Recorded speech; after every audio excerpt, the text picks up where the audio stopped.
분들 같이 늦게까지 저녁을 하시고 그 술을 드시고 그래갖고 좀 늦는 분들이 계신 것 같습니다. 근데 통상적으로 이게 좀 하다 보면 그 키노스 연습을 하다 보면 이제 중간에 많은 분들이 오시는데요. 일단 시간 관계상 지금부터 시작하기로 하겠습니다. 제가 오늘 마지막 저희 이제 학술대 마지막 키노트를 하실 카이스트 기계공학과의 오준호 교수님을 간단하게 소개해드리겠습니다. 아마 제가 소개를 안 드려도 저희 이제 대한민국에 계신 거의 남녀노소 대부분 오준호 교수님 아실 겁니다. 그래서 그 휴보를 만드신 분이고요. 그리고 너무 워낙 유명하시기 때문에 제가 간략하게 소개를 드리겠습니다.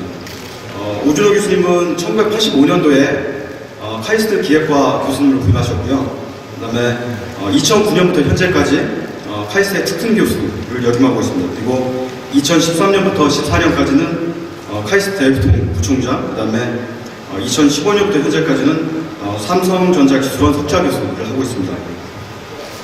그리고 휴보는 교수님께서 2004년도에 만드셨고요. 그 이후로도 뭐 아인슈타인의 얼굴을 가진 그 알버트 휴보라든지 두 발 달린 휴보2 뭐 이런 걸 접하셨고, 특히 이제 여러분들 대부분 뉴스에서 접하셨을 텐데 작년에 6월달에 그 다르파에서 주최한 세계 재난 로봇 던진 대회에서 나사나 MIT 등등 유수한 팀을 물리치고 우승을 하셨습니다.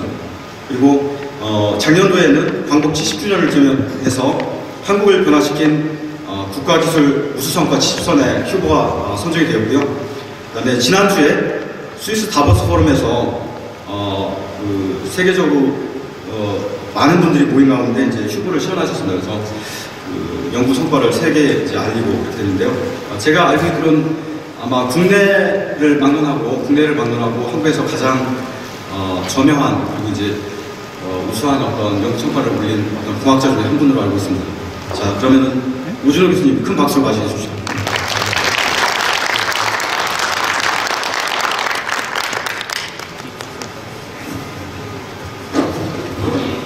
예, 들리나요? 예, 반갑습니다. 저 여기 왔는데 이용 교수님 뵙고 윤대 교수님 뵙고 김진우 교수님 뵙니까 반갑고요. 사실 이제 뭐 전공은 HCI랑 관계는 없지만 그쪽에 프렌드들이 많아요. 사실 그러니까 겹친 부분이 좀 있어서 그런지 전 개인적으로는 이 하이원 좀 처음 와봤는데 제가 오늘 참여를 하겠습니다. 봤더니 여기는 참 여기 오신 분들은 무지하게 재미없는 사람들이 스키 타고 놀아야지 여기 와서 쓸데없이 하고 듣고 있고 참 죄송한 마음도 들고 너무 좋습니다. 그리고 마지막 날이니까 아주 릴렉스한 분위기에서 우리 뭐 쉬운 얘기하면서 넘어가도록 하겠습니다. 이 오늘 할 얘기는 아까 이용 교수님 말씀하셨지만 한 6개월 전에 DARPA 로보틱스 챌린지라는 게 있었습니다. 그것이 로봇을 연구하는 사람이라든가 그런 쪽에 많이 실점이 있기 때문에 그때 경험을 좀 같이 쉐어하는 그런 시간을 좀 갖도록 하면서 이걸 어떻게 준비했나, 이게 도대체 어떤 대회였나 하는 얘기 좀 해보고 싶습니다. 이 DARPA라는 것이 있는데 다 알 겁니다. DARPA는 Defense Advanced Research Planning Agency인가 뭐 그런 거의 약자예요. 그래서 뭐 번역하기로는 미 공중 방위 연구 계획국 좀 번역을 하는데 이게 58년도에 설립됐다는 계획을 알고 있습니다. 이게 처음에 알다시피 러시아 스푸트닉 1호를 갖다 발사하고 나니까 미국에서 이제 사이언스 샥이 왔죠. 우리가 뒤진다 그래서 이걸 한번 열심히 해보자 해서 만든 게 DARPA라고 해요. 그래서 그다음부터 이제 열심히 일을 시작했는데 대표적인 성과들이 이제 워낙 많기 때문에 근데 거기서 이제 추구하는 말이 이런 거랍니다. 그 말하기를 파스텔의 4분할 연대를 기준으로 이렇게 했다 이런 얘기인데 뭐 요즘 난 무슨 일이 모르겠으나 뜻은 알 것 같아요. 이건 저 DARPA에서 얻어온 홈페이지에서 그런 겁니다.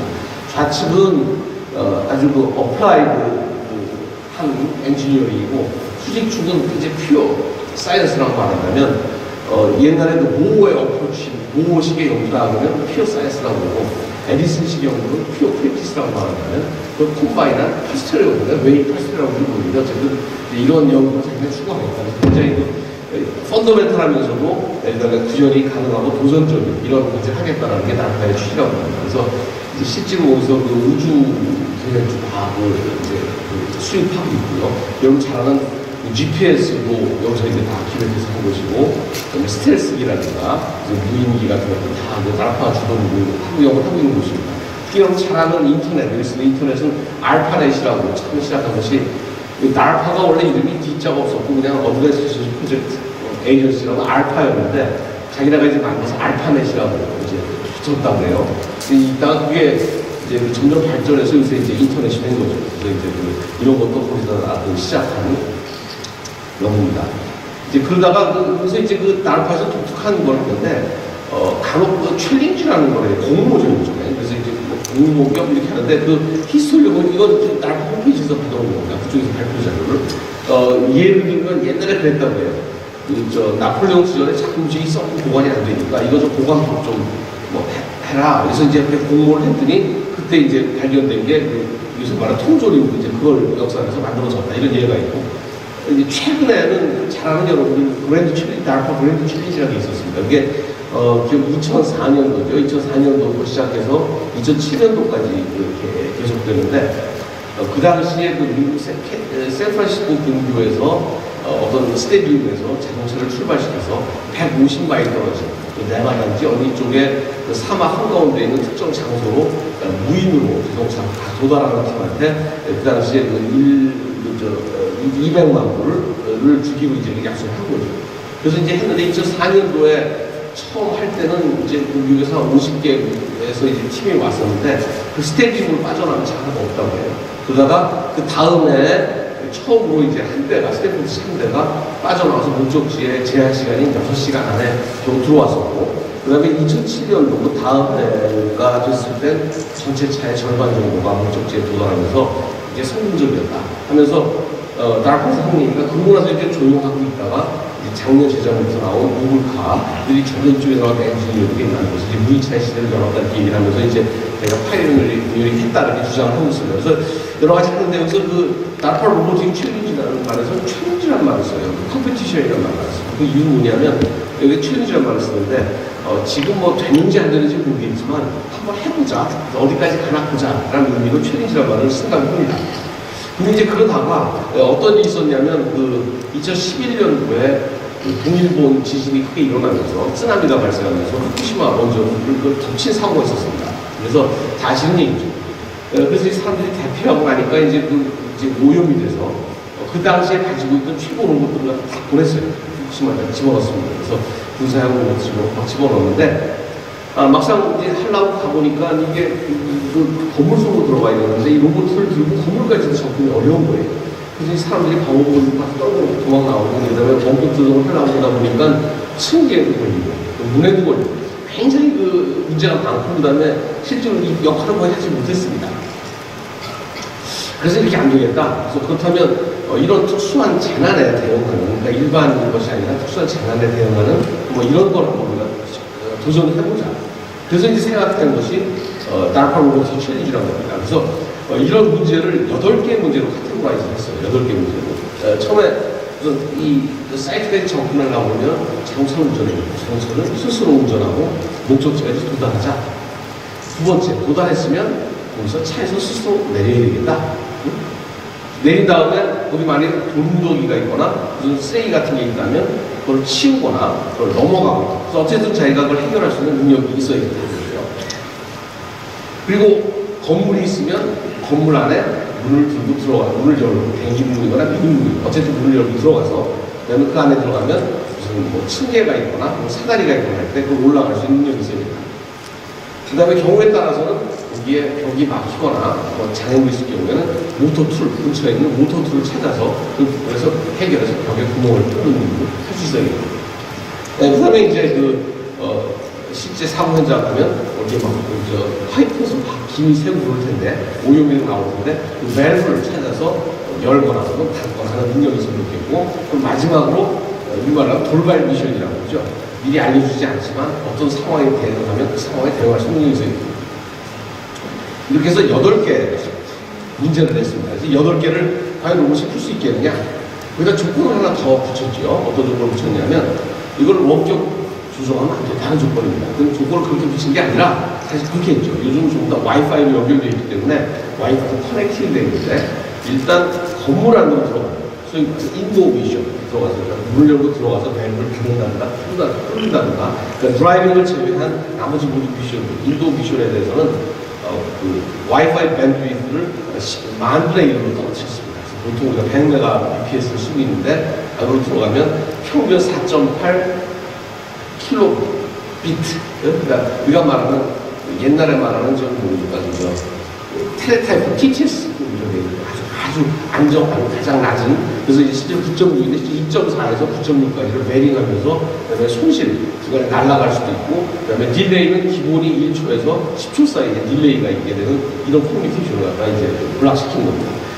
자 그렇게 놓고 나니까 이제 그다음 이제 하나 어떻게 했냐면 실내에 들어오면 그게 막고 있지만 평균 1분에 한 번 정도는 전파가 빡 떨어지겠다.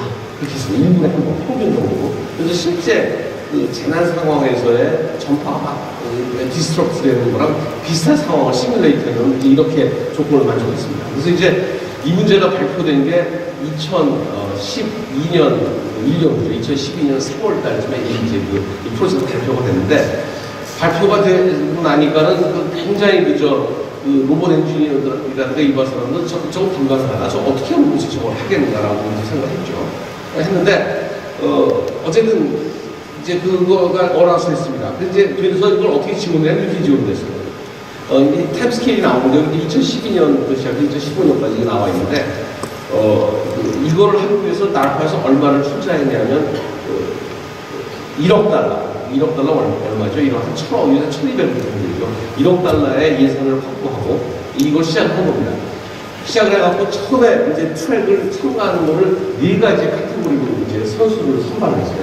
트랙 A는 뭐냐면 나라파에서 지원금 줄 테니까 그 지원금 갖고 여기에 도전을 해라 하는 거죠. 그 지원금이 얼마냐면 팀당 300만 달러입니다. 꽤 크죠. 한 35억 정도 되겠죠, 팀당. 그래서 몇 팀을 뽑았냐면 7팀을 뽑았습니다. 7팀을 지원을 했는데 그거는 참가 조건이 미국 국적자 올리였어요. 그래서 어쨌든 7팀이었고 거기에 참가된 팀들이 잘하는 팀이 저희 팀이 미국의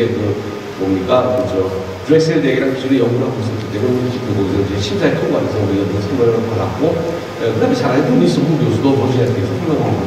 그래서 어쨌든 이제 그런 7팀이 선발이 되고요. 트랙 B는 뭐냐면 트랙 B는 여러분 잘 아시는 보스턴 다이나믹스라는 회사가 있습니다. 그래서 이제 막 말처럼 뛰는 로봇이 있고 사람처럼 배트맨이라는 로봇이 있고 아틀라스 로봇이 있는데 그 로봇을 나라파에서 10대를 구매했어요. 10대를. 제가 볼 때는 200만 원씩 중 10대를 구매한 걸로 알고 있는데 구매한 다음에 그 10대를 공급할 때니까 소프트웨어만 연구해서 자기네가 개발한 그 소프트웨어로 이 로봇을 오퍼레이션에서 출전해라. 하지만 기계를 줄 테니까 너희가 오퍼레이션을 해라. 라는 조건으로 10팀을 뽑았습니다. 10팀. 그래서 팀당 100만 달러 정도씩을 지원하는 걸 약속을 했어요. 그게 트랙 A하고 B입니다.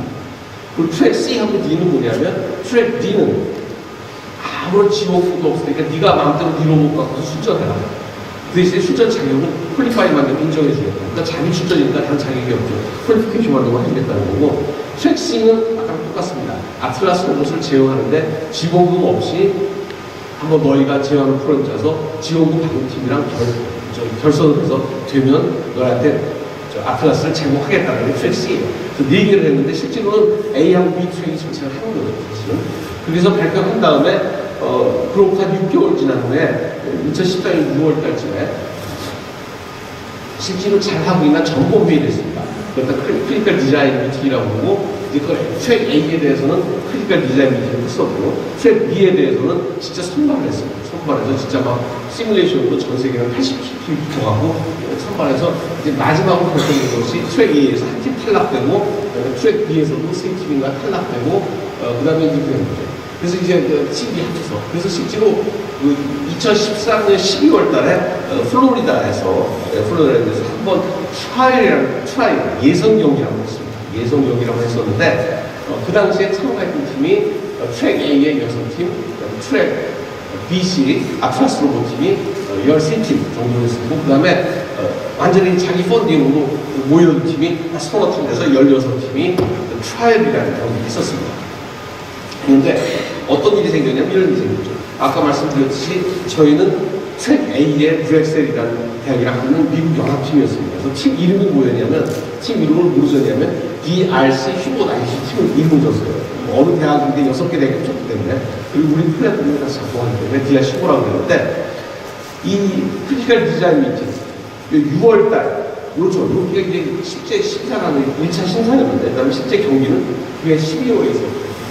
요쯤 되면 4월, 5월쯤 됐는데, 저희가 기계를 로봇을 열심히 만들어서 브렉셀에게 보냈어요. 야, 너 이제 열심히 해라. 거기 보면 소프트웨어 엔지니어에서 다 있죠. 여러 개 대학교에서 하고 있는데, 그래서 딱 봤더니, 이게 좀 오합시험 같아요. 느낌이. 우리 기계 좋은 걸 보내놨는데, 사실 보니까 미국 대학이 퍼듀 대학, 그 다음에 MIT도 있었고, UPenn도 있었고, 어디 있었나? 한번, 이 동서남북 떨어진 대학이 로봇도 2대 갖다 놓고서는 실험이 되고 시험할 수 있겠어요. 근데 가만히 보니 너무 불안한 거예요. 보내긴 보내놨는데 안 되겠다. 그래서 이때 정부에다 요청을 했습니다. A형이라는 사건이 있는데, 관심 무사가 있으니까 조금 지원금이 있다면 우리가 뭐 독립팀으로 추천하겠다. 그래서 그때 지원금을 그 당시에 한 5억 정도 지원금을 여기서 모아서 받았습니다. 그래서 결성된 팀이 팀 카이스트예요. 그래서 팀 카이스트라는 팀이 여기서 결성이 됐습니다. 결성이 돼갖고 이제 두 팀이 나가요. DRC 휴고라는 휴고가 나가고 있었고, 여기서는 팀 카이스트라는 이름이면서 이제 별도 팀이 나가서 똑같은 로봇이 2대가 다른 팀으로. 그 다음에 저는 약간 두 팀에 5개, 우리 학생들의 3분의 1은 DRC 휴고 팀에 속해 있고, 3분의 1은 팀 카이스트에 속해갖고, 그 대신에, 모랄한 그런 걸 없애기 위해서 서로 공통된 부분만 하고 나머지는 교육을 안 했어요. 알아도 교육을 안 했습니다. 사람 말로 쓰지 않고. 이런 방법으로 해서 이제 했는데, 어쨌든 그래갖고 여기에 도달했는데, 여기서 사실 굉장히 좀 결과가 안 좋았습니다. 좀 결과가 안 좋았죠. 다시 말해서 점수를 많이 못 낸 겁니다. 사실은 우리 친구는 굉장히 좋은 점수를 낼 거라고 생각하고 갔는데, 아무 예선전이지만 굉장히 점수가 안 좋았어요. 그래서 실망을 많이 보면서 다른 걸 배웠는데, 그때 배웠던 것이 이제 저희가 사실은 이번에 좋은 성적을 내게 된 계기라고 생각합니다. 어쨌든 그래서 이제 트라이얼이 이렇게 끝났고요. 끝나고 나니까 이제 전체적으로 트라이얼 때 평가가 생각보다 좀 전체적인 퍼포먼스가 떨어졌다는 그런 비판이 많이 있었습니다. 그래서 이 11월부터 시작해갖고 이제 나라에서 금융공인 하다가 2014년이 나와 있지 않은데, 2014년 3월쯤에 그때 이제 어떤 일이 있었냐면, 2014년 12월부터 시작해서 기구에서 요 정도 기간 동안에 어떤 일이 있었냐면, 여러분 잘 아시겠지만 그 당시에 그 아베 정권이 들어오면서 일본의 평화헌법을 개정해서 일본도 공격을 하고 공격할 수 있다라든가 뭐 이런 얘기가 많이 왔다 갔다 해서 미일 방위 조약 같은 걸 내셨습니다. 그래서 어떤 걸 했냐면, 일본도 평화적인 쪽에 국제 군사행동에 참여할 수 있다라는 이런 계약을 사인을 했어요. 사인을 하면서 첫 번째 어그리먼트는 이게 뭐냐면, 나라파 로봇 취일제 일본 정부가 공식으로 참여한다 했어요. 그게 첫. 그래서 오바마가 직접 지금 아니다 생각이 나죠. 갖고 와서 사인하자고 해서 로봇 받았거든요. 왜 그랬었냐면, 이 트라이얼 시절에, 이 시절에 미국이 일본 정부에 참여를 원했는데 평화헌법 때문에 참여를 못하니까 일본의 동경대학 교수 2명하고, 그 다음에 아이스티 일본 총합연구소의 연구원 2명, 그 다음에 일본 동국대 교수 2명, 6명하고 연구원 합쳐서 10명 정도가 회사를 그만뒀어요. 사직을 하고, 참여하고 사직을 하고 미국의 샤프트라는 회사를 페이퍼 컴퍼니를 차리고, 그 다음에 일본 민간 기업의 지원을 받아갖고 샤프트라는 로봇으로 트라이얼 때 1등을 해요. 엄청나게 좋은 성적으로 1등을 해요. 1등을 했는데, 왜냐하면 그 당시 일본이 참여도 못할 뿐더러 일본 사람이 공식적으로 참여하면 퇴직을 해야 돼요. 일본에서 어떤 식으로 군사행동을 하면 안 되게 됐습니다. 그래서 관국을 차린 거예요. 그리고 이 끝나자마자 성적이 너무 좋으니까 그 당시에 이 아틀라스하고 이 보스턴 다이나믹스하고 유명한 사건 알죠? 샤프트하고 플러스 다른 4개 회사를 구글이 샀어요. 액퀴지를 했죠. 그래서 구글이 로봇을 연구하기가 선언한 게 바로 시작된 시점이에요. 그래서 보스턴 다이나믹스하고 샤프트라는 회사하고 기타 등등에다 4개를 넣어서 7개를 합병을 했어요. 사실 그 당시에 액퀴지가 있는데, 이 시점에 그걸 합병한 주체가 누구냐면, 여러분 잘 아는 앤디 루빈입니다. 앤디 루빈이 이제 원래 앤디가 앤드루라는 이름을 앤디라고 부른다고 해요. 근데 그 사람이 그 별명이 안드로이드가 안 되는 거예요. 자기가 로봇 광이었다는 거라서 이제 안드로이드가 있는 거죠. 근데 사실은 요때쯤에 한 기억이 혹시 안 나요? 요때쯤일 겁니다. 오늘 메일을 하나 받았는데 이런 메일입니다. 휴보 로봇을 2대를 사고 싶다. 얼마냐? 앤디 카마 구글 이렇게 생긴 메일이 딱 오는 거예요. 이게 뭐 미친놈인가? 내가 막 또 놈이 앤디 구글 그때 스팸 메일이라고 생각하고 무시. 그랬더니 또 3일 있다 또 와서 왜 대답이 없냐? 또 무시. 그랬더니 또 일주일 있다 왔는데 내가 서울에 있으니까 한번 보자. 뭐 이렇게 연락 오는 거예요. 다음 주에 뭐 일요일 아침에 보자. 그래서 혹시 앤디라고 찾아봤더니 엄청 유명한 사람이다. 이 사람이니까 되게 유명해요. 당장 전화로 메일을 다 됐다겠지. 만나자 뭐 좀 보자. 그래서 어떻게 약속을 했는데 어쨌든 그 약속이 깨졌어요. 그러니까 그 양반이 또 연락을 제가 급히 미국 돌아가니까 약속 못 지키면서 미안하다고 하고 돌아가고 그래서 이제 코테이션을 보냈죠. 왜냐하면 그 전에 미국이랑 거래했기 있기 때문에 40만 불씩 2대를 갖다가 이제 줄 수 있겠다고 해놓고 이때 차에 이번 10월 달에 제가 미국에 가 있었습니다. 가서 이제 캘리포니아에 실리콘밸리에 갈 일이 있어갖고 아내가 한참 가니까 보자고 했더니 당장 나가자고 하더라고요. 그래서 이제 그 구글 본사에 있는 이제 로봇 하는 연구소로 들어갔습니다. 그 당시에 아마 제가 처음 했습니다. 그랬더니 비밀이라고 안 보여주는데 이만한 프로그램 로봇들 다 살아났더라고요. 이제 그랬더니 그러니까 앤디가 탁 나타나더니 저쪽 하더니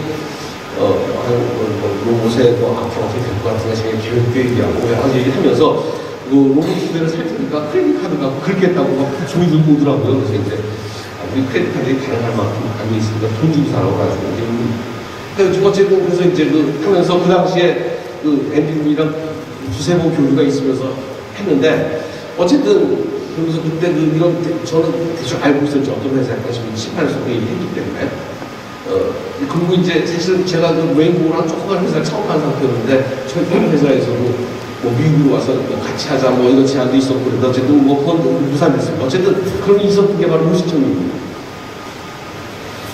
그러면서 이제 어쨌든 그 아베 정권하고 미국하고 둘이 맞아서 정식으로 참여를 하게 된 시점이 이 시점이고요. 그게 이제 2014년도 3월입니다. 그렇게 와서 오바마가 일본에 왔었고 우리나라도 중국이라고 하면서 급히 연락을 해서 우리나라는 1박 2일 들렸었죠. 일본에 3박 4일, 우리나라 2박 4일 들리고 돌아갔는데 그 이제 미국에서 국무부 차관보가 먼저 우리나라 와서 일본하고 똑같은 조건으로 대한민국도 나바로 원시시에 최대주에 참여해달라는 요청을 했습니다. 그래서 EU하고 한국하고 일본이 이 4월 달에 정부 차원에서 나바로 원시시에 참여하게 됩니다. 그래서 우리나라도 한 400만 불 정도 출자하고요. 그다음에 일본은 알려져 있지 않지만 그보다 많은 돈을 출자했을 겁니다. EU도 많은 돈을 출자합니다. 그래서 이때 우리 일본하고 빠지면 EU하고 정부 차원에서의 팀이 EU가 이런 수락이 안 돼서 10개 팀이 정부 차원의 팀으로 참여가 됩니다. 그 기타 분해갖고 작년 6월 달에 결성된 팀이 총 24팀이 이제 참여가 됩니다.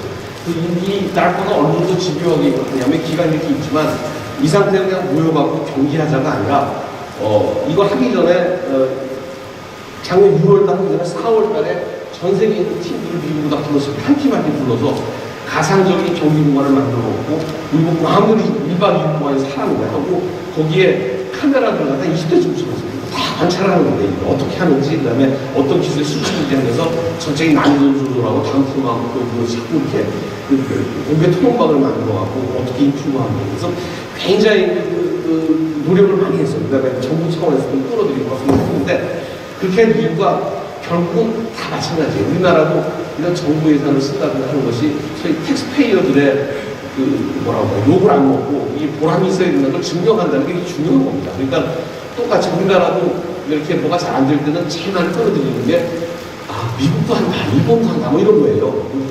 그러니까 국제화 시켜놓고 나면 명분이 났습니다. 그러니까 미국도 이제 자기 나라가 이제 왜 우리만 손을 쓰느냐 그러니까 아니다. 한국도 하고 일본도 하고 EU도 한다. 전부 끌어들이고. 그 다음에 이 결과가 실망스러워도 안 되고 너무 또 뭐 누구나 다 쉽게 해버리도 안 되고 너무 다 깜짝 맞아도 안 되니까 난이도 조정이 되고 기술적인 도약도 있어요. 이런 것들 때문에 굉장히 많은 협의를 요 사이에 이루어진 겁니다. 그렇게 하면서 이제 우리는 이제 그 정부의 정식 요청을 받은 게 2014년도 4월이었고 정부하고 미국하고 계약한 게 하기로 어기한 게 6월이었고 그 정부 예산이 편성된 게 7월이었습니다. 그래서 실제로 경기하는 1년쯤 전에 저희가 이제 그 팀 카이스트가 새로이 결성된 겁니다. 파이널 팀. 그게 이제 딱 1년 전이에요. 그래서 사실은 뭐 기간은 많지만 우리가 집중적으로 한 거는 마지막 한 1년 정도 꽤 열심히 했다고 생각하고 있습니다. 이게 이제 스토리고요. 그래서 이제 그 당시에 이제 참여했던 로봇 대표 로봇은 몇 가지 적어봤습니다. 여기 보면 아까 말씀드린 아틀라스라는 것이 7대가 출전됐고요. 워낙 유명하니까. 네, 저는 HRP라는 것이죠. 저게 이제 일본에서 대표적인 인간형 로봇이면서 작업용 개발이에요. 그래서 다파 미션 같은 거 정도로 평소에 많이 데모를 했던 정도 이제 수준. 저게 4대가 나왔습니다.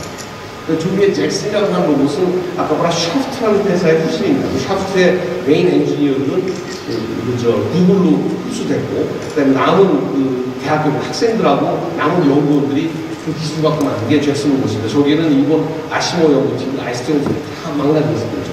일본 대표 로봇이라고 구별할 수 있죠. 그 다음에 저기 나와 있는 카네기 멜론의 침투라는 로봇인데, 저거는 알다시피 카네기 멜론의 로봇 인스티튜트에서 스피노프된 회사에서 옛날부터 만들어서 했던, 운영했던 그 재난 구조 로봇입니다. 굉장히 송이톤하고 송육층되는 로봇이죠. 그 다음에 우측 상하단에 로봇 승리학이라는 것은 나사에서 나온 로봇입니다. 원래 나사에서 나사 JPL, jet propulsion lab하고 그 다음에 조 스페이스 랩하고 두 군데서 로봇이 나왔습니다. 근데 한쪽 포기했어요. 발키라는 로봇이 완성도가 떨어져가지고 마주박수번에 포기하고, 저 로봇은 마스 미션하고 루라 미션하고 스페이스 스테이션 미션에서 쓰이기 위해서 사람이 없는 곳에서 건물을 컨스트럭션 하기 위해서 만든 로봇입니다. 고치거나. 그래서 굉장히 수준 있는 로봇이고 실제 운영 중인 로봇이죠. 워크맨은 저거는 EU 대표 로봇입니다. 그래서 EU에서 있는 대표 로봇 연구소가 이태리에 있는데, 이태리 IIT에서 이탈리아 인스티튜트 거기에서 총 기술부랑 합쳐갖고 만든 것이 이제 이 워크맨이라는 것입니다. 그리고 이제 그다음 가운데로 잘 쓰는 것이 DRC-5 일본 목적으로 해서 저희가 한 1년 정도 개발했던 그 로봇이 태권했고요. 이런 팀이 여기저기 모여갖고 이제 25개 팀이 이제 출전을 한 겁니다. 실제 경기장은 이렇게 생겼어요. 경기장은 로봇가 출발해서 자동차를 타고 S자코스를 수소 운전해서 꺾고 간 다음에 목표에 도달해서 문을 열고 들어갑니다. 들어가면 여기서 전파가 블록되죠.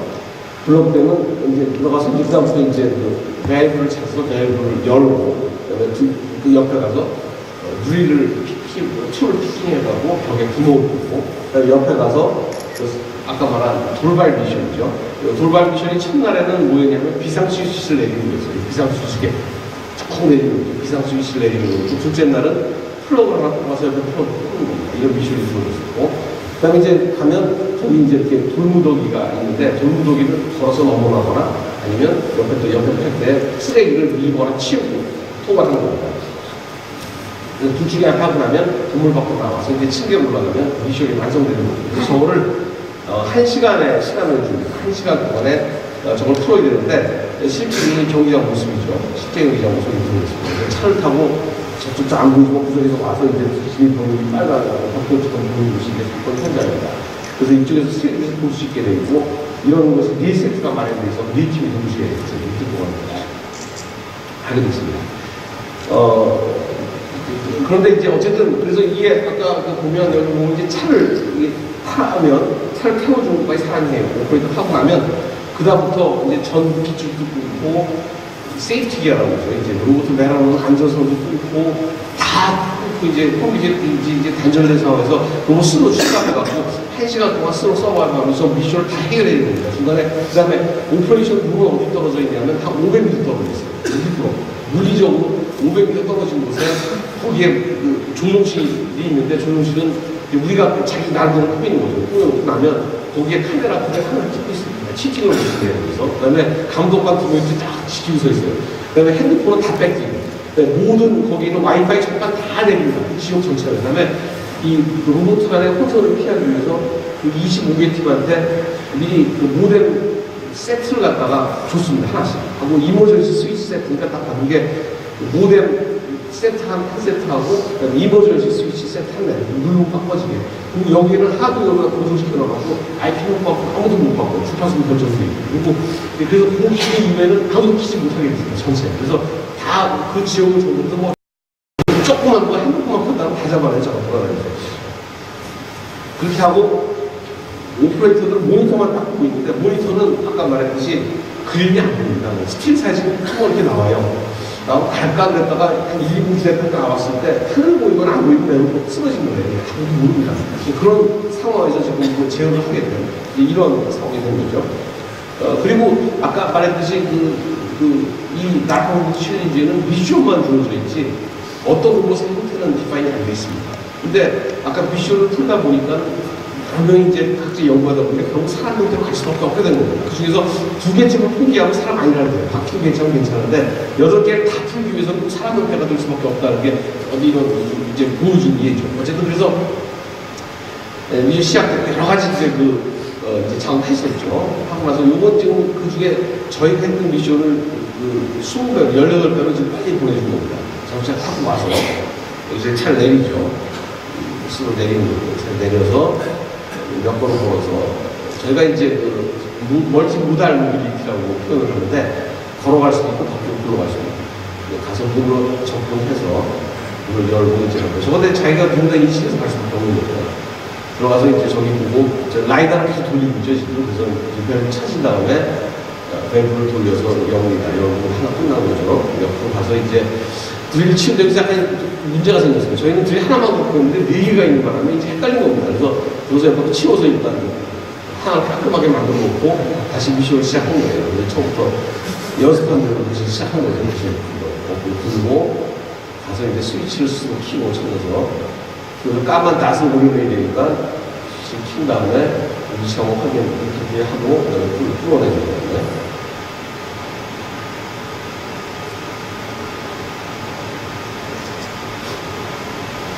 그런 감다 아까 떨어진 드리블 물이죠. 저게 걸어가야 되는데 저 발길을 막고 있기 때문에 저걸 치웠습니다. 열심히 밀어갖고 치워서 길도 클리어하고 한 다음에 그 다음에 여기 이제 아까 말한 돌발 미션인데 왜 돌발 미션이 뭐였냐면 이 왼쪽에 있는 플러그를 빼서 오른쪽에 꽂는 겁니다. 근데 문제는 아까 말했듯이 비주얼 피드백이 아니에요. 정영상으로 스틸 영상으로 일부러 한 장밖에 안 오기 때문에 굉장히 작업하기가 어렵습니다. 그래서 그거 나중에 여기 메뉴 어떻게 하나 이제 보여드릴 때 말씀드리죠. 저건 방식은 우리나라 그러니까 지구에서 화성에 있는 그 로봇 제어하는 거랑 똑같습니다. 그 딜레이가 1시간씩 되기 때문에 그 비주얼 피드백이 안 되는 경우에 그건 미리 플래닝을 어떻게 이제 해서야 되는데 그 문제가 좀 설명을 드리도록 하죠. 그 다음에 저희 끝나고 나서 다시 이제 트랜스포머에서 갔더니 저기 저 돌무대기가 있고 그 다음에 저 미는 게 있는데 이쪽이 쉬워 보여서 미루고 갔더니 마스크가 뚫렸어요. 저 아니면 손으로 치우고 가야 되는데 우리 물도저라고 이렇게 밀고 갔더니 뚫리더라고요. 진짜 갔는데 저거 밀어내고 이제 갔죠. 그래서 지금 도전해서 층에 마지막으로 올라가는데 해가 쨍쨍 나와서 라이다가 목통이 된 거예요. 레이저 스캐너. 그래서 스캔을 여러 번 해서 이제 제대로 된 데이터가 오는 데까지 꽤 많은 시간을 기다려서 한 2, 3분 정도, 3, 4분 정도 허비했습니다. 꽤 허비하다가 결국은 마지막으로 올라가면서 저희가 그랬죠. 우승이 확정되는 순간을 좀 스모 비디오로 이렇게 하겠습니다. 소리가 왜 안 나나요? 소리가 좀 나오셔도 되네요. 목소리.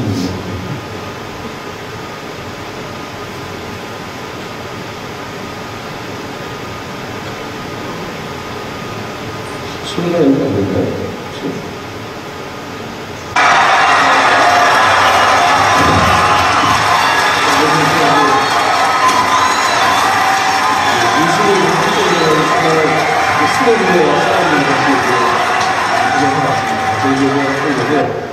그래서 이제 아시다시피 그래서 돈이 많죠. 200만 달러를 현금으로 받았습니다.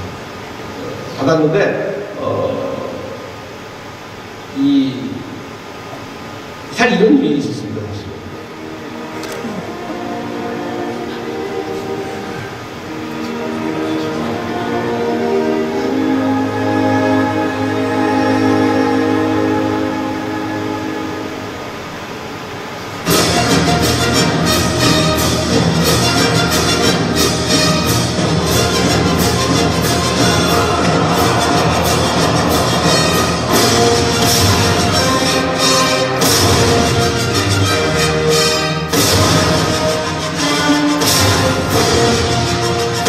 이렇게 웃으면서 잘 쳐줘야돼요.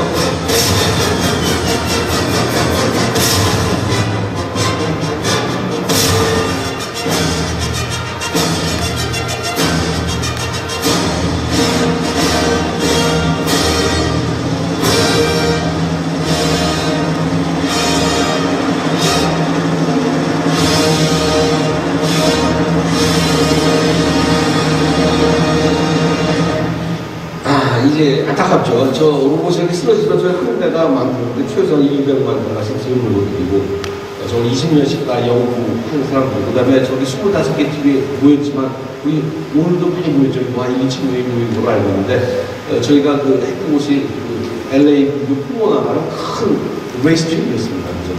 자동차 경기장 거기에 있는 포뮬라1 경기장 부스를 하나씩 차지해서 지금 저희가 시합을 한 겁니다. 그래서 부스가 이제 그 서비스 부스는 한 방에 이렇게 마주보고 있더라고요, 저희가. 그래서 한 팀이 한 길이가 이 정도 되나요? 이 정도 되면 박스, 큰 박스 이렇게 해서 25개 팀이니까 거의 운동장 같이 꽉 차 있어요. 그리고 한 20m 정도 맞은편이 부쩍 써 있는데 팀당 엔트리를 25명씩 허용을 했습니다. 5.5까지 35명씩 허용했기 때문에 거의 30명 정도의 25개 팀은 거의 한 1,800명 되는 정말 젊은 사람들, 여러분 같은 분들이 세계 로봇을 끌고 가는 정말 탑 엔지니어들이 거기서 한 7, 8일 정말 같이 동고동락을 하면서 지내면서 이걸 진행을 했거든요. 우리도 다 알죠. 서로 다 공개하고 서로 보고 이제 하면서 이렇게 사진 찍고 지내는데 너무 안타깝고 그런 걸 아주 피할 수가 없었습니다. 근데 이제 이 결과를 보면 이래요. 결과를 보면 저희 팀이 1등을 이제 8점, 8개의 미션을 완성한 팀이 3팀이었습니다. 그래서 결국 2, 3등을 했는데, 우리 팀하고 IHL 신규 후체 연구입니다. 이거는 뭐의 약자냐면, 인텔리전트, 인스티튜트가 휴먼 머신 코미션 이런 뜻이에요. 어쨌든. 그래서 주로 민간, HCI랑 비슷할지도 몰라요. 근데 그거 이름을 줬는데 저거를 제일 큰 프로젝트가 뭐냐면, 이 아틀라스 로봇을 인수받아가고 그걸 갖다 제대로 작동하게 하는 이 비전을 갖다주시면 그래서 여기 박사만 20명 된 조그만 부채 그 중에 센터예요. 거기서 이제 아틀라스 갖고 이름을 한 거죠. 그 다음에 아까 말한 카레인이라는 문제를 선택을 하고 나머지 친구들이 이제 코스가 완수를 못했죠. 그런데 이제 저걸 보고 두 가지 시사점이 있는 것 같아요. 두 가지 시사점이 있는 것 같은데 첫째로는 로봇이 어느 정도의 자율성을 갖고 전문제를 해결할 수 있다라는 게 하나 파인딩이고 두 번째로는 택도 없다. 야, 이거 언제 써먹냐. 저게 나가 떨어지는 거예요. 하는 이 두 가지 돈을 다 받은 거거든요. 그러니까 훨씬 더 실제적인 문제를 풀기 위해서는 공부를 많이 해야겠다라는 생각을 한 거고, 가능성을 공부하고 두 가지 측면이 있는 거죠. 그래서 이제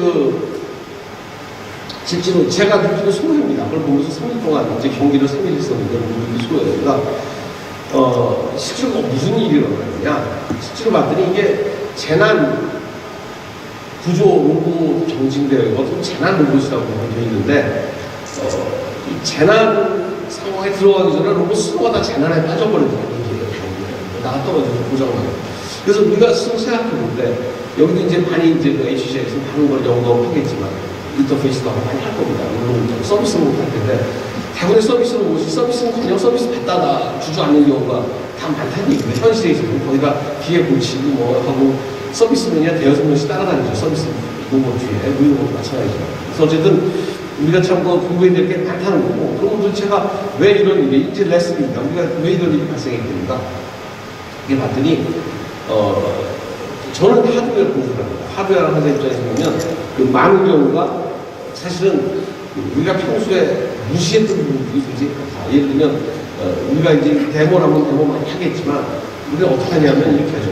열심히 공부하고 열심히 만들어가고 안 되다 딱 데모 됐다고 박수 치고서는 된 겁니다. 다음날 아침에 데모 딱 하면 어떻게 돼요? 100% 안 되죠. 그게 왜냐하면 그건 우연히 되는 겁니다.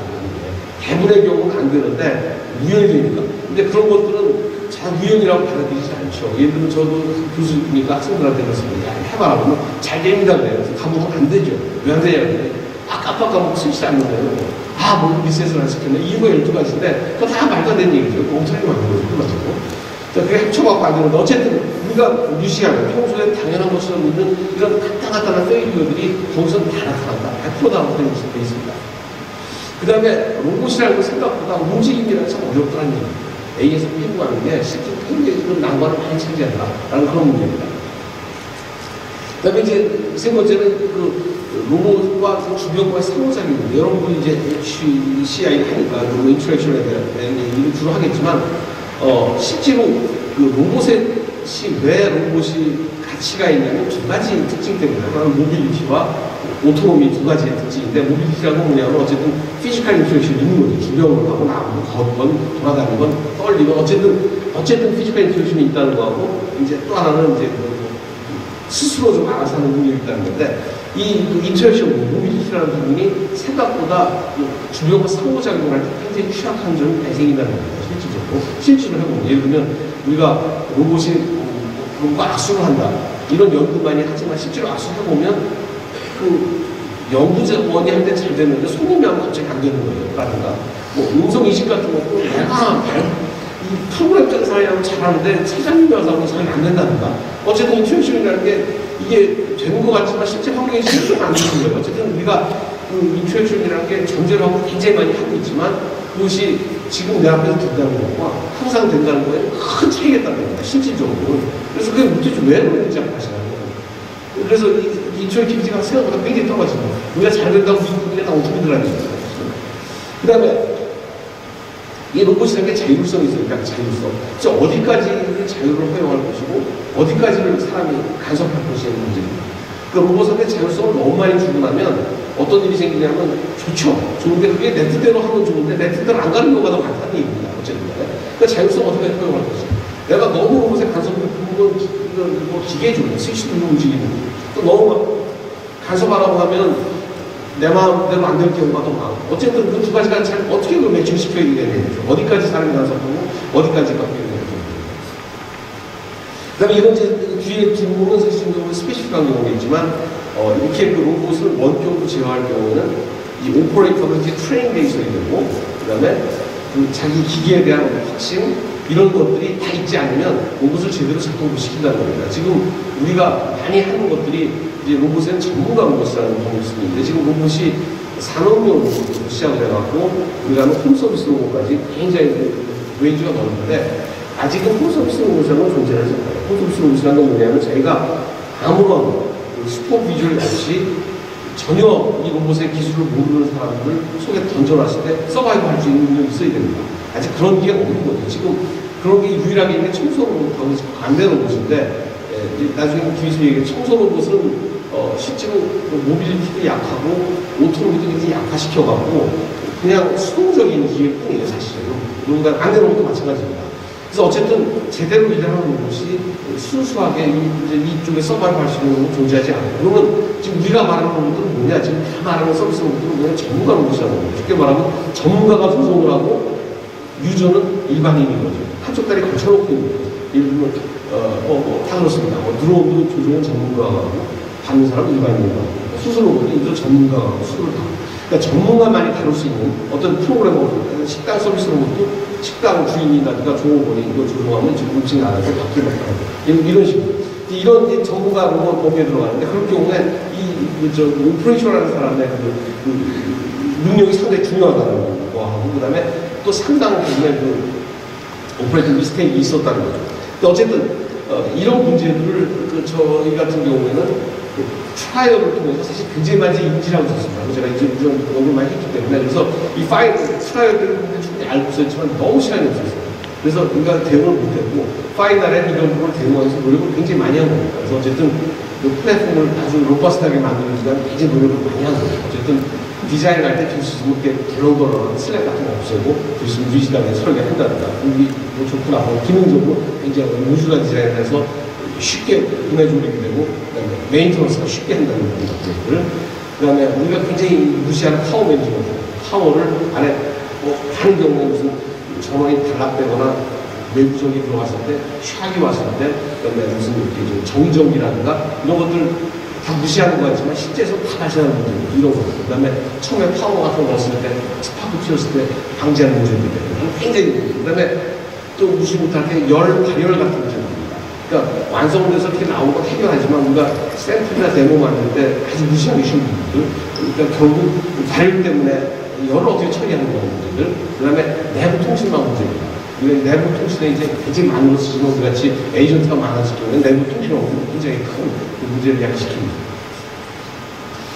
그 다음에 이제 그 비주얼 시스템인데, 비주얼도 굉장히 많은 솔루션이 있지만 어떤 비주얼 솔루션도 이렇게 안정되지가 못합니다.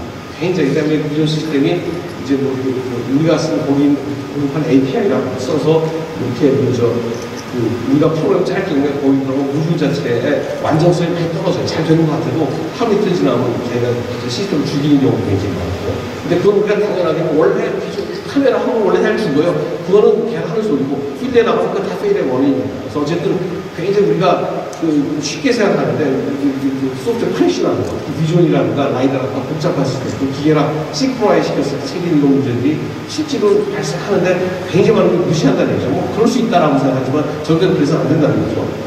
근데 아까 말씀드린 오토노미 문제도 있고, 그 다음에 이제 오퍼레이팅 시스템 문제입니다. OS 문제도 이 복잡한 것이 이제 소프트웨어 주로 하시니까 잘 경험이 이런 게 인지했을지 모르겠지만, 우리가 지금 실제 하드웨어 로우 레벨 서버를 다루는 사람 입장에서는 옛날에는 30년 전에, 20년 전에는 도스라는 시스템을 썼습니다. 도스.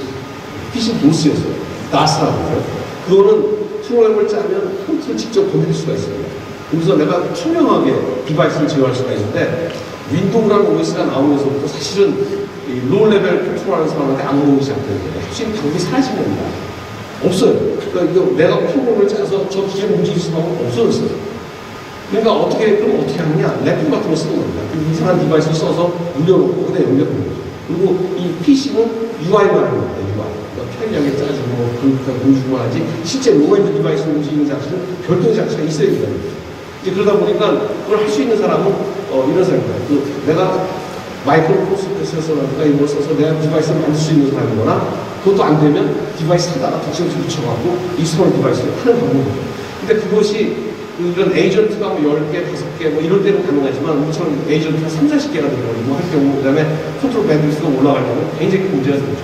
이걸 다루는 게 이제 그 전용 오퍼레이팅 시스템인데, 몇 가지 종류들이 있지만 실제로는 완벽한 솔루션은 없습니다. 특히 로우엔드 다루는 건 전부 다 프로그래머의 재량이라는 것이 재량이 달려있기 때문에, 그걸 잘 못하면 아까처럼 그 로봇 한 개에 대해서 8개, 9개 그 이상 안에서도 굉장히 스테이트가 복잡한 스테이트 모션들이 돌아가고 있는데, 그것들을 크래시 안 나고 전체적인 미션을 수행하게 프로그램 짜고 제가 오토마티하게 한다는 건 엄청나게 복잡한 스트럭처를 갖는데, 그것들이 크래시 안 나게 하는 거예요. 이걸 관장하는 오퍼레이팅 시스템이 굉장히 중요해요. 이건 저희가 보트룩스라는 OS를 개발해서 쓰고 있습니다. 이제 컴플라이언스 컨트롤이라는 얘기 나오는데, 제가 시간이 없어서 조금씩 이제 실제로 보면서 넘어가겠습니다. 이건 제가 이제 그래서 문제가 이제 했다는 얘기고요. 그래서 실제로 이제 안에서 열 같은 것도 방출하는 설계라든가, 그다음에 교내식, 순행식으로 이제 어떻게 안에 서큘레이 시키는 문제, 이제 어려운 문제입니다. 그다음에 거기 들어가는 앰플리파이어 같은 것도 작은 볼륨과 큰 힘을 내야 되기 때문에 전부 다 오버드라이브라고 합니다. 쉽게 말하면 자동차하고 터보 차를 쓰는 거예요. 옛날 같으면 1500cc 엔진으로 150마력인데 잘 말하면 320마력까지 나거든요. 그러니까 터보 드라이브라는, 우리는 오버드라이브라는 4배에서 5배 정도입니다. 이 조그만 모터고 거의 70A. 그러면 터지죠. 원하지 않도록 계속 쿨링을 하고 강하게 시켜주는 거예요. 시켜주면서 이제 전류를 갖다가 밀어 집어넣고 그렇게 하고 순간적인 파워를 낼 수밖에 없는 겁니다. 그래서 거기 들어간 센서 같은 것도 소용을 많이 있고, 아까 말한 파워 매니지먼트, 파워를 어떻게 할 것이냐, 이 굉장히 전류 매니지먼이 크기 때문에 그걸 그렇지 않으면 다른 시스템을 잡아먹습니다. 아까 말한 라이다 시스템이라든가 그걸 어떻게 운영하느냐.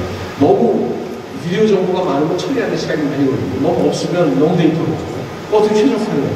그것도 일단 표준 솔루션 같고, 왜냐하면 이 로봇한테 무한정한 컴퓨팅 리소스를 가질 수가 없어요.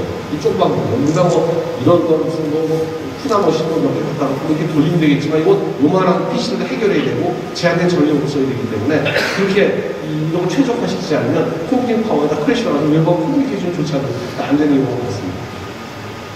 그리고 이제 이 외부에서 조종하는 이제 이런 로봇을 굉장히 다양한 형태들, 칠자유도에 들어 로봇을 다 운동을 하는 거죠. 어떻게 보면 전부 다 이게 움직이는 거 보면 우리 다 조인트가 디커플 돼가고 움직일 수 있게 하고 이런 것들을 이제 해야 가능하고 이제 핸드 같은 경우도 상당히 실제로 힘이 세서 자기가 피지컬 스트레스를 가질 수 있게 되는 부분이 있습니다.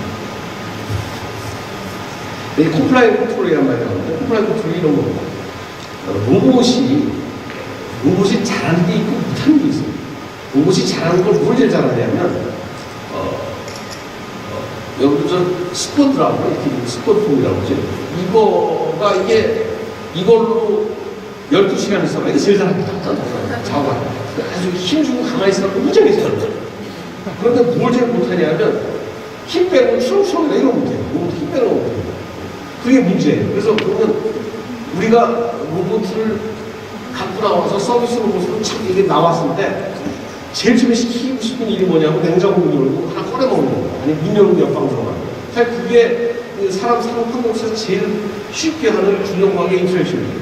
자, 너 하나 문 열고 있는 거야. 냉장고 문 열고 방문 열고 문 열는 행위를 한번 생각해. 로봇한테 전문 열어라고 명령을 주면 로봇은 이렇게 하는 거 생각하는 거야. 자, 가서 문이 있죠? 그러면 로봇은 계산을 하잖아요. 이런 머리가 나빠요. 그러니까 계산할 수밖에 없습니다. 자, 그럼 문을 딱 봐서 문에 이렇게 힌지 돌아가는 돌적 힌지 포인트가 있고 손잡이가 있으면 거리를 갖다가 0.1mm까지 정확히 재야 돼요. 그 다음에 돌리기 원운동을 할 거예요. 원운동. 딱 계산하는 거예요. 원운동을 하고 손잡이를 또 잡아야 되면 손잡이 돌아가는 각도, 비틀어지는 각도까지 계산하고 이게 노멀 각도까지 보여갖고 이 스폰이 어떤 궤적으로 그려야 된다는 복잡한 3차원 공간에서의 시간에 따라 궤적이 나오겠죠. 엔지니어이 다 이해할 겁니다. 자, 그러면 오케이, 그건 좋아요. 그러면 내가 이제 그 궤적을 생성해야 되잖아요. 그렇게 생성하려면 뭘 알아야 됩니까? 나또 뭐 발까지 거리를 알아야 되고, 요 거리 알고, 여기 알고, 다 알고, 내 팔의 총정까지 알아가고, 게임도 시작하고, 딱 갖다 잡아서, 이렇게 하고, 원동이 나올 것이라는 걸 거꾸로 계산할 겁니다. 너무 내추럴하게 하겠죠. 그렇게 하는 겁니다, 실제로. 해요. 자, 하는데, 문제 뭐냐? 나 애니비스, 어떤 이유라도, 여기 보면, 거기 파라미터가 100개도 넘어요. 뭐, 옥셀도 많고, 뭐, 수시도 무지무지 많은데, 그것이 100%다 맞아가고, 딱 맞아가고, 그 두 개의 패스가, 실제 패스와 한 굉장히 비슷하죠. 딱딱한 패스입니다. 이거 문자도 변경할 수 있는 패스고. 아까 뭐라 그랬죠? 이것도 위즈하기 때문에 내가 만든 것도 변경할 수 있는 패스예요. 그 패스가 일치될 가능성은 0%일 것 같아요. 0%다, 0%. 자, 그러면 그때 문을 열면 어떻게 되겠습니까? 손가락이 부러져요. 손가락이 부러집니다. 그래서 저희가 휴머 로봇을 한 20개 정도 이렇게 팔았는데, 들고 있는데, 다음 제일 처음에 한 2달인가 하는 게 뭐냐면, 심해서 문 열는 겁니다. 그럼 다음 달은 손가락 부러서 갖고 연락을 해요. 일치가 될 수가 없어요. 근데 왜 사람 손가락을 안 부러져요? 여러분, 전시회 가보면 로봇한테 가서 냉장고 문에서 물 꺼내달라고 하면 동창 터집니다. 이렇게 가갖고, 이렇게 하고, 물 하나 슉 열면 되는데, 온갖 걸 다 줘요. 그 다음에 열어갖고, 다 10분 걸린다. 커피하나 끓여 먹는데. 여러분들 그거 많이 해봤잖아요. 무지하게 가깝고. 자, 그 이유가 뭐냐면, 이제 그런 것들, 그거 피하기 위해서 힘 센서를 달아갖고 힘 피드백을 하는데, 이게 말처럼 쉽지가 않아요. 우리가 균형과 인터랙션을 한다고 얘기를 하지만, 하드 인터랙션은 이때부터 센서를 달게 되면 벽하고 터치하는 순간부터 모델이 바뀌기 때문에 인스턴트가 바뀌고, 그래서 턱 떨기 시작합니다.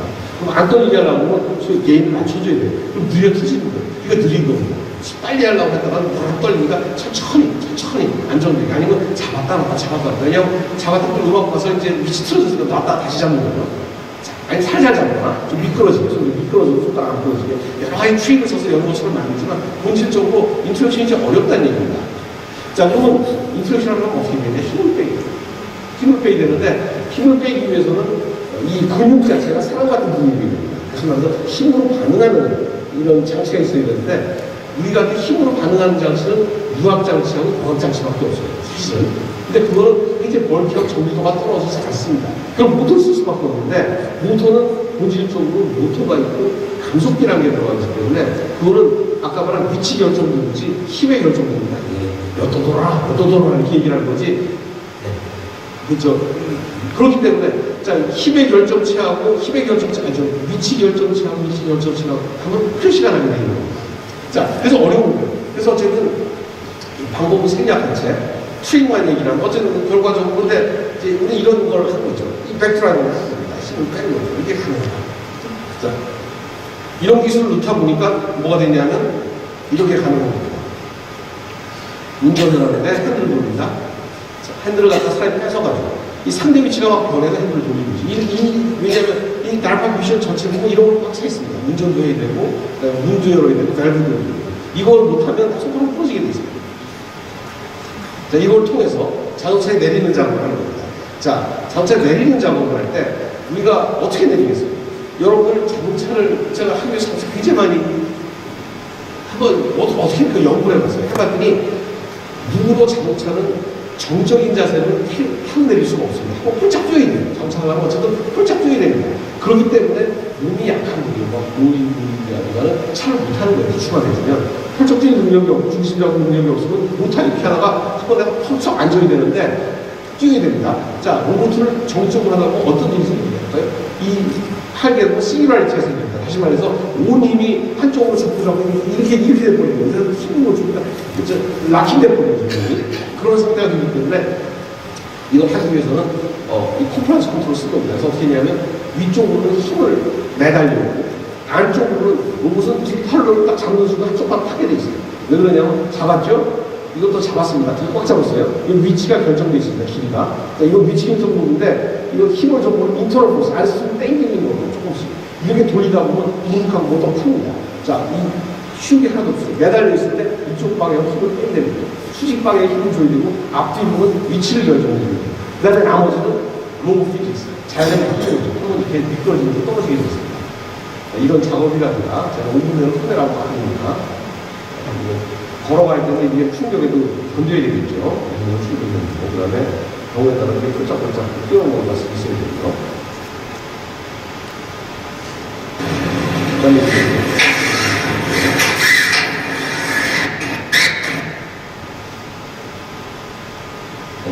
여기 이제 넘어가고 이제 통한 일을 이제 넘어가고 합니다.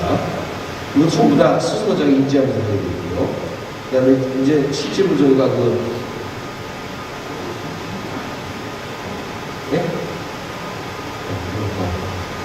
걸어가다 밀었을 경우에 이제 인지해갖고 자기가 낙법을 써서 최소화를 줄인다든가 아까 말했듯이 멀티모달 모빌리티죠. 필요하면 바퀴 굴러가서 목적지 돌아가는 하고 있고 그 다음에 아까 말한 이제 그 UI 문제 UI 같은 경우도 지금 로봇한테 명령 주는 방법은 뭐 조이스틱 할 수도 없고 결국은 굉장히 이펙티브한 UI를 개발해야 됩니다. 여기서 하는 것이 아까 스포 비주얼이 같이 겹쳐 있는데 실제로 어떤 방법이 이런 거 없습니다. 이미지가 하나 오면 2D 이미지를 받습니다. 받고 내가 점으로 가고 싶은 2D 이미지 상에서 이 문이라고 딱 박스 쳐주고 이 문으로 가라라고 명령 클릭을 하면 그 다음에 자기가 그거하고 아까 말한 라이너리 3차원 라이너를 스캔해서 그걸 위해서 매칭 시킵니다. 우리 캘리브레이션 해놓기 때문에 그 다음에 알아서 쓰고 가는 거죠. 전부 다 그런 겁니다. 이 툴을 들어서 전력을 틀어라.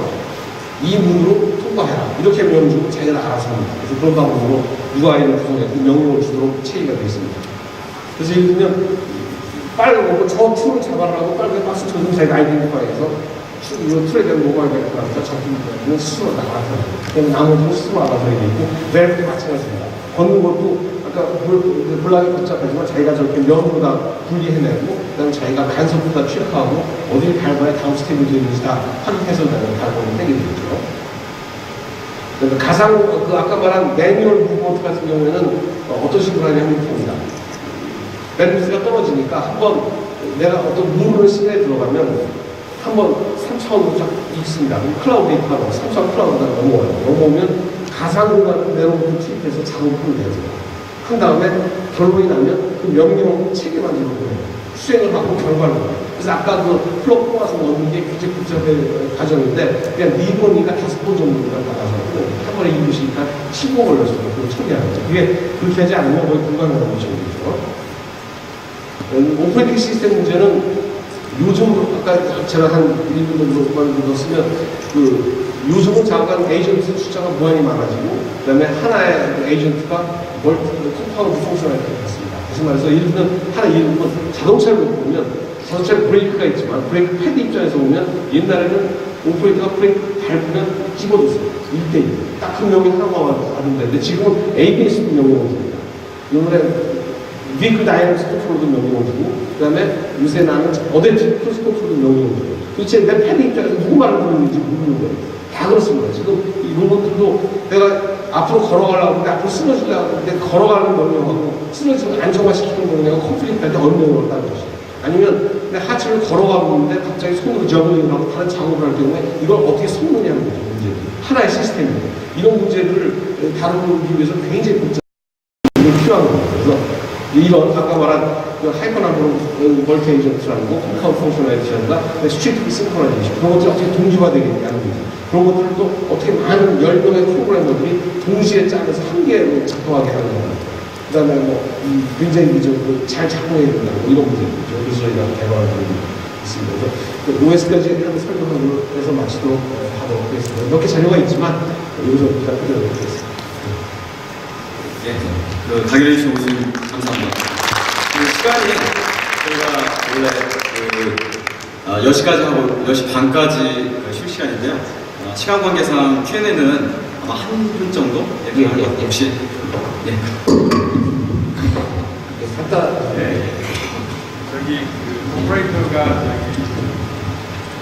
후보에게 예를 들어서 뭐 왼쪽 플러그를 뽑아서 오른쪽 집어넣어라 라는 어떤 액션을 할 때 어느 정도 상세하게 지시를 하는 거예요? 두 가지가 있는데 하나는 여기 미리 우리가 미션을 알리는 건 스크립트 대본이 있습니다. 다시 말해서 문을 열어라는 건 자체 대본이 있어요. 그러니까 이미 문 여는데 왼쪽 손잡이, 오른쪽 손잡이 종류가 스프링이 로드가 돼 있냐 안 되느냐, 미느냐 땡기느냐 딱 그 정도입니다. 그러니까 문이라는 건 제너럴리 저희가 문만 찍어주고 방법만 알려주면 잘 다 수행해요. 나머지는. 그 다음에 밸브 같은 거 마찬가지예요. 밸브 크기 같은 건 모르지만 밸브가 있으면 밸브를 돌려라는 건 작은 거는 한 손으로, 큰 거는 두 손으로, 어떤 건 한 손으로. 자기가 방법이 다 넣어놨습니다. 넣어놔갖고 밸브도 이러면 되고, 아까 전혀 모르는 거. 예를 들면 이 깡통을 줘도 좀 구슬이 집어넣어라든가 이런 경우는 일일이 다 해줍니다. 매뉴얼. 어떻게 아까 말씀드렸듯이 스크립트가 있는 거는 우리가 그냥 이문으로 가서 이거 해라라고 알려주면 되는 거고요. 스크립트가 없는, 각본이 없는, 논란이 서프라이즈 미션 같은 경우는 아까 말했듯이 일일이 해줘야 됩니다. 매뉴얼 하는 방법은 3차원에 해준 다음에 시뮬레이터를 저희가 손으로 조정을 해서 그 다음에 되는 거 보고 똑같이 수행해라. 알겠습니다.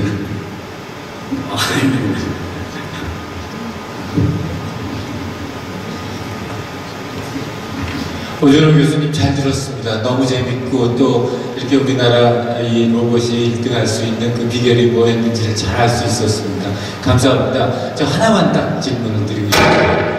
아까 그 달파드 보고 그러면은 많은 로봇들이 지금 현재는 움직이지 않는 어떤 대상으로 해가지고 상호작용을 하면서 걔네들 갖다 어떻게 타고 넘어가고 이런 걸 갖다 했는데 이제 저희 학회 입장에서 보면은 아까 중간에 말씀하셨듯이 최종 소비자가 일반 사용자였을 때 엑스포트가 아니라 일반 사용자였고 또 그 로봇이 작동되는 동안에 상호작용하는 그 대상이 나무나 블럭이나 문이 아니라 실제로 살아있는 사람이었을 때 이제 그랬을 때 어떻게 생각하면 문제가 더 복잡해질 수도 있을 것 같고 또 어떻게 생각하면 사람은 플렉서블하니까 문제가 조금 덜 복잡해질 수도 있을 것 같은데 앞으로 얼마 정도가 돼야지 그런 문제들이 표면화될 수 있고 또 그랬을 때 저희 같이 HCI 하는 사람들은 어떤 준비라고 어떤 연구를 해야 되는지 그런 말씀 한번 해주시면 감사하겠어요. 사실 이제 중요한 질문, 여기서 똑같은 대답을 원하고 있는데 전 개괄적으로 이렇게 말씀드리겠습니다. 사람과 로봇이 공존을 하기 위해서는 사람은 사람다워야 되고 로봇은 로봇다워야 된다. 무슨 얘기냐면 내가 로봇을 대할 때 이게 로봇이라는 걸 알고 내가 대해야지 얘를 그렇지 않고 대하는 문제가 생겨요. 예를 들면 음성 인식 장치가 있는데 많은 경우에 자연어를 알아듣습니다 라고 말해서 거짓말이에요. 사실은 못 알아듣죠. 내가 씬이라는 걸 알고 말할 때 알아듣는 거지 근데 아무렇게 하면 못 알아들어요. 다시 말해서 어떤 인터랙션도 사람은 이것이 로봇이라는 걸 알고 그 성을 이해하는 상태에서 인터랙션을 시도하고 얘는 그 기대치만큼 줬을 때 성립된다고 합니다. 지금 무인자동차도 다 마찬가지예요. 청소 로봇이라는 걸 우리가 청소 로봇을 말할 때 청소해준 기계입니다. 그게 아니에요. 30만 원짜리도 대충 쓰고 지나간다는 걸 알고 있고 그 다음에 같은데 12번 쓰고 저기 갈 때 갑갑한 거 알고 있고 이런 유저가 써있지 저거 안 씹는다고 막 그거 신경다고 발로 걷어차고 하면 그 사람이 바본 거예요 사실은. 그래서 로봇하고 인터넷이라는 것 자체는 사람이 저걸 이해를 해야 됩니다. 근데 스마트폰도 이해를 하기 때문에 터치도 하고 신경질하지 갖다 전화 끊어줘도 막 던지고 하면 그 던진 사람이 바본 거예요. 이 특징이 이러니까 내 마음대로 써야죠. 그래서 저는 잘 이렇게 봅니다. 인터넷을 한다는 것 자체는 우리가 할 때 뭐 이거 사람 이직합니다라고 말하지만 사실 이직자 말로는 역광도 되고 재광도 되고 그거는 내가 할 때 된다는 얘기 일반적으로 하면 안 돼요. 그렇게 말하면 안 되고 입는 것도 마찬가지입니다. 우리가 뭐라 그러냐면 이 입는 옷을 입고 힘이 세지니까 거짓말이에요. 입고 6개월쯤 연습하면 조금 쓸만합니다라고 말하는 게 정확한 말이에요. 사실 쉽게 말하면 요즘 뭐냐면 사람이 로봇을 쓴다는 거는 상호작용을 한다는 건 전제가 사람이 얘 사용법을 알아야 됩니다. 이렇게 해야지 알아야 되고 나도 마찬가지 이런 전제가 된다면 조금씩 확장되는 거예요. 그래서 로봇 엔지니어한테 그런 말을 하는 거예요. 다른 사람 하지 말라. 임무 로봇은 임무 로봇이 아니야. 입고 나서 6개월쯤 연습하고 라이선스 받으면 우리가 조종할 수 있는 조종자가 되는 거다. 아까 이렇게 말을 하고 싶은 거예요. 다시 말해서 우리가 아까 인터랙션 약치 많이 안내 로봇도 마찬가지고 안내 로봇이 있는데 갑갑하죠. 갑갑한데 그걸 갑갑한다고 신경질하면 바보죠. 쟤는 원래 저런 애야. 라는 걸 인지하고 있을 때 있는 거. 어저께도 페퍼 마이크로소프트 소프트뱅크에서 엔지니어링 얘기를 했는데 제가 느낀 건 봅니다. 아까 말했듯이 로봇가 갖고 있는 특징, 모빌리티 오토nom이라는 것이 갖고 있는 딜레마가 있어요, 사실은. 이게 뭐냐면, 그 모빌리티라는 거는 빠르고 힘세면 좋지만, 그것이 갖고 반대로 위험하다는 거예요. 굉장히 위험하고. 그 다음에 오토노미 아까 얘기했지만, 장점은 내가 막 지가 다 내거 알아주면 좋겠다고 생각하지만, 이게 내 마음에 안 들 때가 더 많은 경우죠. 근데 문제는 두 개 합쳐서 쓸 때 더 문제가 생기는 겁니다. 그러니까 이게 막 힘센 놈한테 자율성을 적용하면 괴물이 되는 거예요. 이거 너무 위험해서 텐던시는 뭐냐면 이 모빌리티가 뛰어나는 경우에 자율성을 제로합니다. 거의. 그 다음에 모빌리티가 없는 경우에는 자율성을 갖다 극대화시키는 경우가 있어요. 근데 두 개를 섞지 절대로 하지 너무 위험하기 때문에 이제 그런 원천적 딜레마가 있기 때문에 우리가 그 로봇을 사람 로봇에 인터랙션했다는 것 자체가 너무 위험한 겁니다. 기본적으로. 그래서 지금 아까 말한 페퍼 로봇 같은 거 딜레마가 뭐냐면 이런 딜레마죠. 두 가지 특징이 있는데 모빌리티를 증가시키려고 하다 보니까는 피지컬 워크가 있는데 피지컬 워크를 할 수 있는 사람하고 한 기계를 만드는 순간 위험해져요. 굉장히 위험해요. 만약 로봇가 사람하고 뭐 물컵 정도 들고 이거를 나를 정도의 힘을 가진 모습을 하는 순간은 사람 상하게 만들어요. 병을 치거나 제가 별날까 무지하게 만들어요. 자, 그러면 로봇을 만들고 이거는 로봇은 인터랙션 할 수 있다고 말해놓고 실제로 와서 알랑알랑 떠들고 말하고 말로만 하고 보세요 하고 나면 로봇의 존재 의미가 없어지잖아요. 인터랙션하고 위험하니까 빼버리고 나면. 자, 그러니까 모빌리티에 대한 특성도 사라져버리고. 그 다음에 인텔리전스도 마찬가지입니다. 우리가 알다시피 아무리 그 로봇을 잘 만들고 말해 스마트폰 정도 이상의 인텔리전스를 갖게 할 수는 없어요. 아무리 클라우드에 갔어도 그 이상 그 한계를 우리가 너무 잘 알고 있잖아요.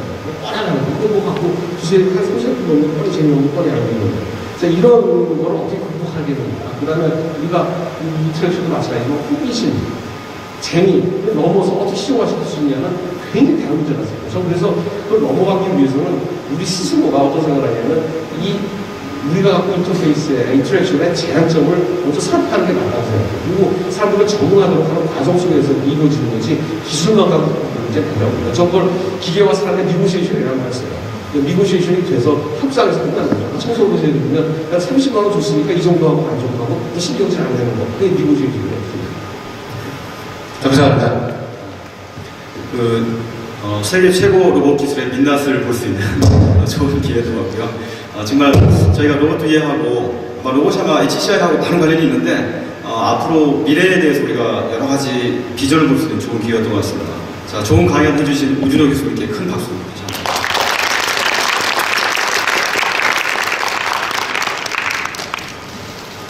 네, 이것으로 키노트 세션을 마치도록 하겠습니다. 감사합니다.